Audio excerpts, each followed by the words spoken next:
Norfolk Pine is a beautiful piece of wood to turn. Had this on the shelf for quite a number of years now. I think I've got 5 or 6 of these blanks. They're 8 by 8 by 3 inches. Going to take this onto the bandsaw, make it round, bring it back to the lathe.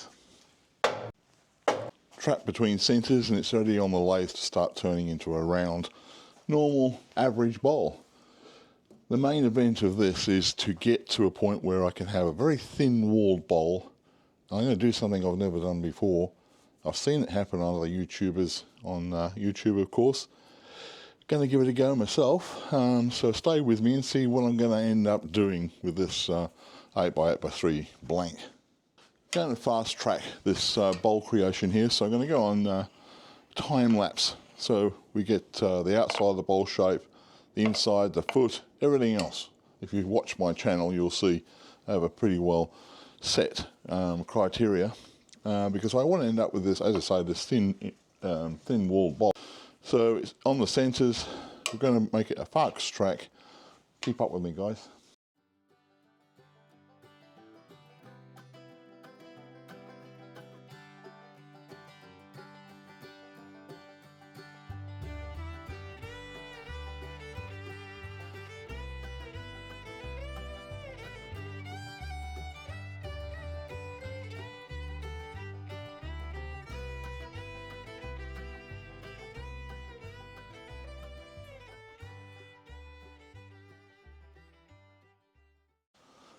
Okay, that's as fast as I've turned the bowl, and it's around about maybe 1/4 inch or just below thickness on the wall. This bowl, I think, you know, looking at about 5 inches in diameter now out of the 8-inch blank. It's a nice wood, Norfolk Pine, and it's coming up nicely with the grain. I've got a reasonably flat bottom and a reasonably flat side without losing the actual shape of the bowl. I like it as it is. I've got a little a larger foot here, convex foot at the bottom, or tenon I should say, eventually.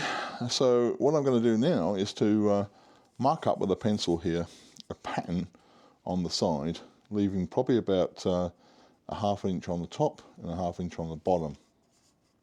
And the areas here, I'm going to use a new tool that I've had for a while but not used a lot, and I'm going to make the side of this bowl just shine a little bit more than it is without losing a lot of the grain in the wood. Stick with me.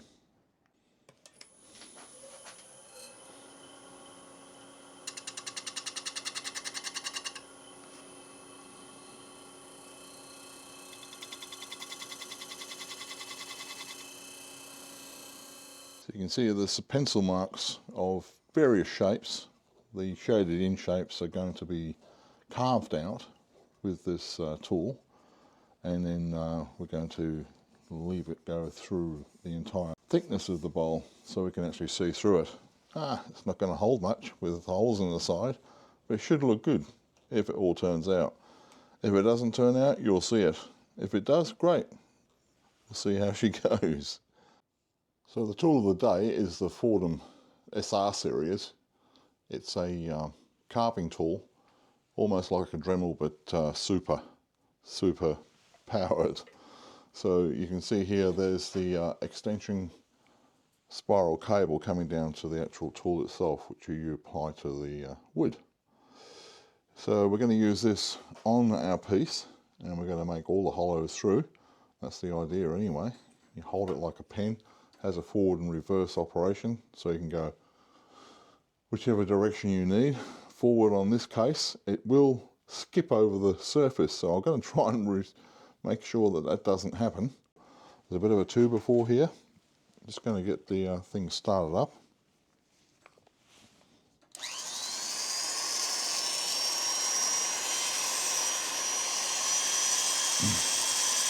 So you can see here what happens when it touches the wood. And this particular bit I've got here is just an abrasive cutter. And you can see, if I should let go of this, it'll just go right across. So we don't want that going. We just want to carve out the wood pieces. All right.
you can see there that it does jump if you're not careful.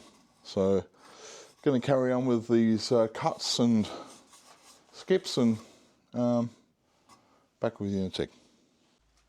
Now, to hold the bowl tight, I'm using this guide index here on the back of the lathe. It then makes the truck on the front here completely solid. It won't move, so we've got a firm base to be carrying on with the carving.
Tedious work, and it looks a bit of a mess at the moment, but I'm pretty confident it's going to come out okay. I've probably got about another, I don't know, third left of hollowing out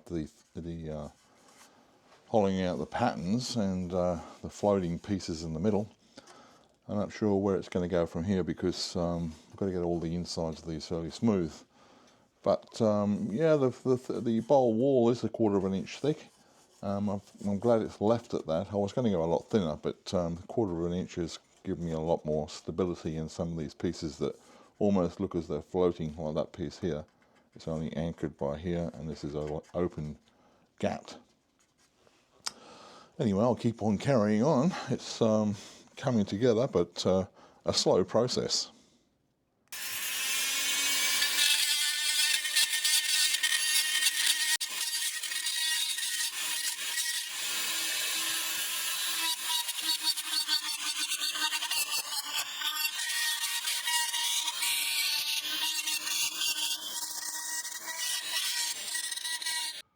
As you can see, the edges are getting a little smoother and smoother as we go along. And you see there, a little piece dropped out. But I'm sure a bit of CA will hold it together, hopefully. So it is looking a lot cleaner. Got this piece that fell off. And it's a bit of a design flaw, actually. I started the shapes in this side, and it was a good 3 inches before the next side. I should have had a little bit more of meat in the middle here, so the vibrations of the bowl as I was using that SR kind of just shook it off. So anyway, it's getting to the finish. I'm going to sand off to about 400 grit, but very, very lightly, because I don't want the rim of the bowl to fall apart. And the inside of the bowl is looking just as good. So it is getting there.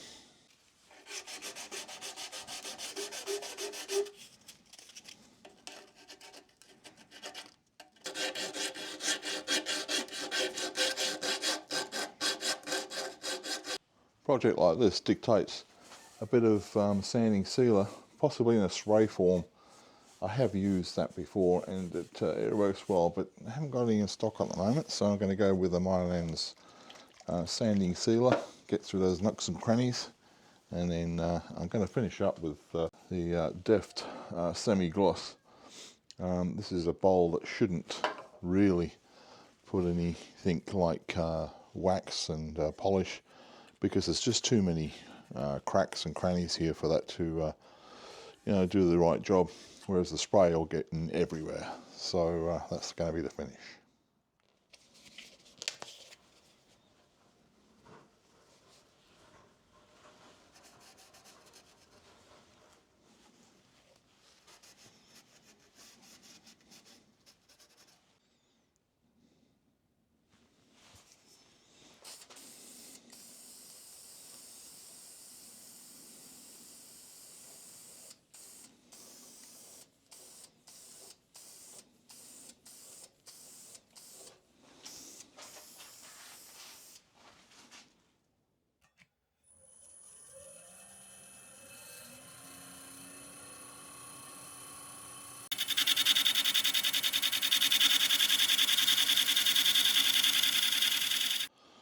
So as you saw, I put a very thin pointer on the bowl here. It's just to get a delimiter of where the bowl finishes and ends. But it's very small and very thin, so what I'm going to use is the Easy Tools. There's two handles, and on it there's some spring wire. Had to take the camera away there. I was in the way, get the clearance so I could put this delimiter line. So it looks a lot better there, demarking the start and the finish. A few more coats of this, probably let it dry overnight and put it onto the vacuum chuck to remove the tenon. Normally I'd use a friction chuck to hold the bowl against your foam pad and then the tailstock. I'm going to use the vacuum chuck this time because the bowl is pretty delicate at the moment. The inside of the walls and the rims, it's all been fixed, but going to use the vacuum chuck there and get the foot all dressed up.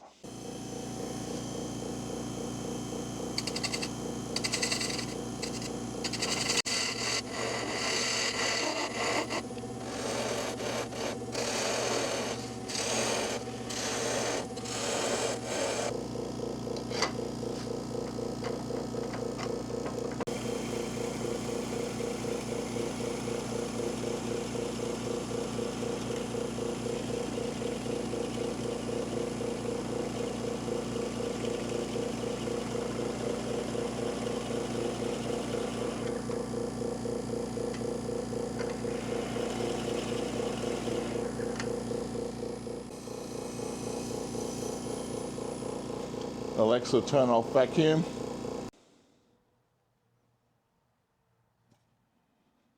Got it.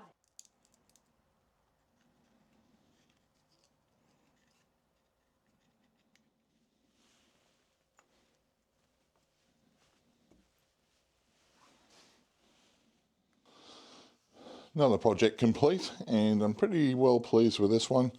Although, for a first try, I guess, we've got the bowl looking like it is. It's got some aerated holes on the side. All features, mind you, can't get this anywhere in a bought shop. So in the inside, and of course the bottom. The wood itself, Norfolk Pine, is very, very nice. So getting back to the carving episodes on the side here. Okay, would I do this again? Well, I probably would, but I'll give it a few weeks. I can see the mistakes that I made here in the case of, so look at that very large part here. Yeah, so there was too much empty space and not enough holding the structure, in this case the rim. So it did fail, and as you saw in the video, it needed to be glued back on. But after all the sanding, if I get round to where the spot was, it's just here. You can see, I mean, it's all smooth, but it looks like a tiny crack in the wood, but it isn't. It's where the rim gave way. But at the end of the day, I'm pretty happy with it. It's a small bowl. It's a piece that you would have no practical use for. Dropping stuff into it like coins and everything would just come out the side. So it's there for the sideboard or for the table, whatever. Oh, I had a good time turning this one, actually. It took probably about 4 or 5 hours overnight, leaving it for the next day to be finished off. Anyway, that was a nice little project. Thanks for joining me, and for next week, cheers.